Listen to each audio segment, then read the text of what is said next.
Bonjour à toutes et à tous, RFI, Radio France Internationale en direct de Paris, il est 17h. Le journal en français facile. Adrien Delgrange. 16h, temps universel, nous sommes le jeudi 13 février. Au sommaire de cette édition, à Paris, une conférence internationale pour aider la Syrie. Comment reconstruire le pays ?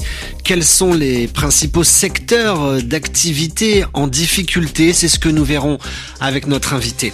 L'actualité nous emmènera aussi en Allemagne, à Munich. Un homme au volant d'une voiture percute un groupe de personnes, faisant au moins 28 blessés. Le chancelier allemand Olaf Scholz évoque un terrible attentat. Et puis nous parlerons sport et économie. Quel est le modèle économique pour le football français ? Grosse dispute, crise ouverte entre le diffuseur des matchs de foot et la Ligue professionnelle de football. Voilà pour les titres, soyez les bienvenus.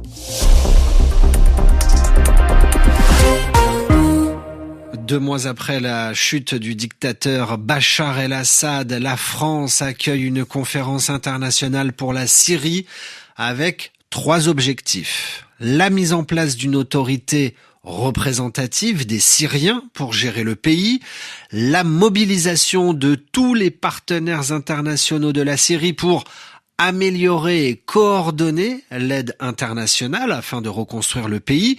Également au cœur des discussions, l'allègement des sanctions imposées au régime de Bachar el-Assad. L'Union européenne a déjà dit fin janvier qu'elle comptait les alléger pour faciliter la transition du pays. Mais alors, dans quel secteur faut-il lever ces sanctions en priorité ?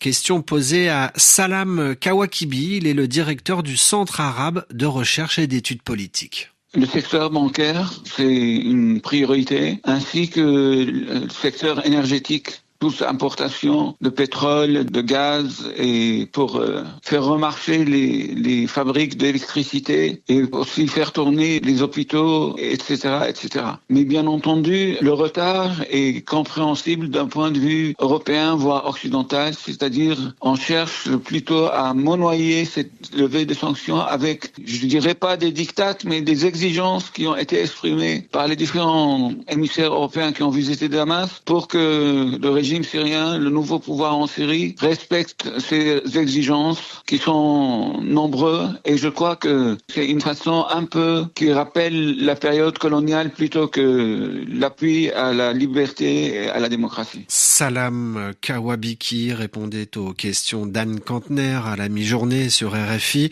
Aujourd'hui à Paris, c'est le ministre syrien des Affaires étrangères qui représente son pays. Emmanuel Macron, le président français, a lui lancé une invitation à l'actuel président syrien, ancien chef djihadiste en la personne d'Ahmed al-Chareh, pour qu'il vienne en France. Aucune date n'a encore été fixée. Au Proche-Orient, après avoir laissé planer le doute, le Hamas tiendra son engagement. Le mouvement islamiste va libérer des otages samedi prochain, selon le calendrier prévu, dit le Hamas. Des otages libérés en échange de la libération de Palestiniens détenus par Israël, laissant présager un nouvel échange d'Israéliens captifs à Gaza.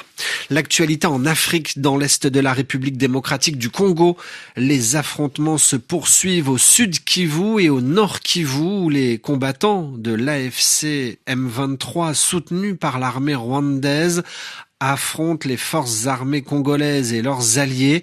Les combats se concentrent particulièrement dans le territoire de Kalehe, au côté sud Kivu. Les troupes rebelles ont pris le contrôle de la cité d'Iousi et de Kalehe centre, à environ 60 km de Bukavu. Le journal en français facile.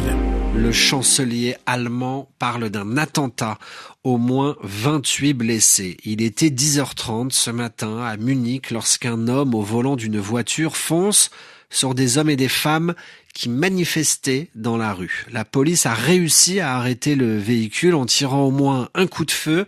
Le jeune homme qui conduisait la voiture a lui été interpellé. Il est connu des services de police pour des affaires de drogue et de vol. Il a 24 ans, il est afghan. Le dernier bilan de la police fait donc état de 28 blessés, dont plusieurs très grièvement. Certains seraient entre la vie et la mort. Un drame en pleine campagne électorale en Allemagne, un drame qui intervient aussi à la veille d'une réunion, une conférence dite de Munich sur la sécurité qui marquera notamment la première rencontre entre le président ukrainien et le vice-président américain J.D. Vance, et ils auront beaucoup de choses à se dire puisqu'hier les États-Unis ont pris les devants pour ouvrir des négociations avec la Russie, et ce dans le but de mettre un terme à la guerre avec l'Ukraine. Européens et Ukrainiens se sont sentis mis de côté. Certains évoquent même une trahison de la part des États-Unis, ce que réfute Pete Hegseth, c'est le secrétaire américain à la défense. Il ne s'agit certainement pas d'une trahison. Comme je l'ai dit hier à nos alliés, nous reconnaissons leur incroyable implication depuis de nombreuses années. Et aucun pays, comme l'a souligné le président Trump, ne s'est plus impliqué dans la défense ukrainienne que les États-Unis d'Amérique, avec plus de 300 milliards de dollars. Les États-Unis ont investi dans la stabilisation de ces lignes de front après l'agression de la Russie. Il n'y a aucune trahison, simplement une reconnaissance que le monde et les États-Unis souhaitent une paix négociée ou, comme l'a dit le président, l'arrêt des massacres. Cela suppose que les deux parties reconnaissent des choses qu'elles ne veulent pas reconnaître. Mon travail en tant que secrétaire à la défense, aux côtés de l'OTAN, est de veiller à ce que les capacités de défense de cette alliance soient aussi fortes et robustes que possible afin de dissuader toute agression future. Le secrétaire américain à la défense, propos recueillis par Nicolas Roca. RFI à Paris, 17h07 en France. Qui pour présider le parti politique de droite, les Républicains, et ce afin de remplacer Éric Ciotti depuis qu'il a décidé de faire alliance avec le parti d'extrême droite, le Rassemblement national. Hier, l'actuel ministre de l'Intérieur, Bruno Retailleau, s'est déclaré candidat. Et aujourd'hui, le patron des députés, les Républicains, Laurent Wauquiez, est entré à son tour dans la course à la présidence de LR. Et déjà une petite phrase pour tenter d'évincer son concurrent. La France a besoin d'un ministre de l'Intérieur à temps plein, affirme Laurent Wauquiez. Parlons à présent football et économie. On peut parler de crise ouverte pour le football français, une grosse dispute entre la Ligue de football professionnel qui est en conflit avec DAZN.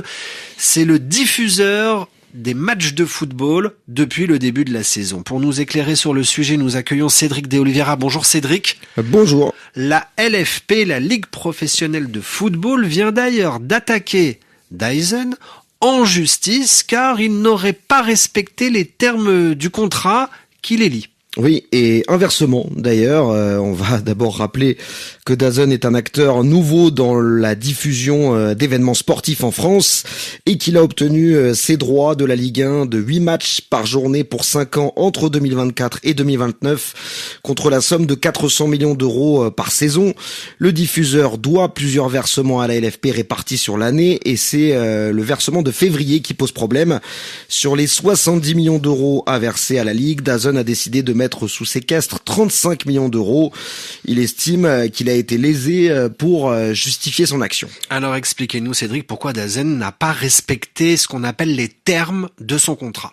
Eh bien parce que donc il estime qu'il a été lésé. Selon lui, la Ligue aurait surévalué la Ligue 1 au moment du contrat. DAZN accuse aussi la LFP de ne pas faire assez pour lutter contre le piratage massif et pointe du doigt le manque de coopération de certains clubs pour faciliter l'accès à son stade ou à ses joueurs notamment.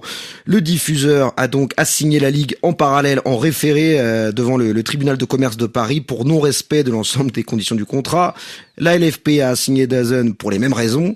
L'affaire est donc entre les mains du tribunal de commerce qui doit statuer vendredi. On rappelle qu'une clause de sortie du diffuseur DAZN est activable au bout de 2 ans si le seuil d'1,5 million d'abonnés n'est pas atteint au 1er décembre prochain. Pour l'instant, seules 500 000 personnes sont abonnées et donc ça paraît mal engagé pour que DAZN et la LFP continuent de travailler ensemble. Et si l'actualité footballistique vous intéresse, Cédric De Oliveira, merci de rester à l'écoute. Radio France, Radio Foot International est à suivre.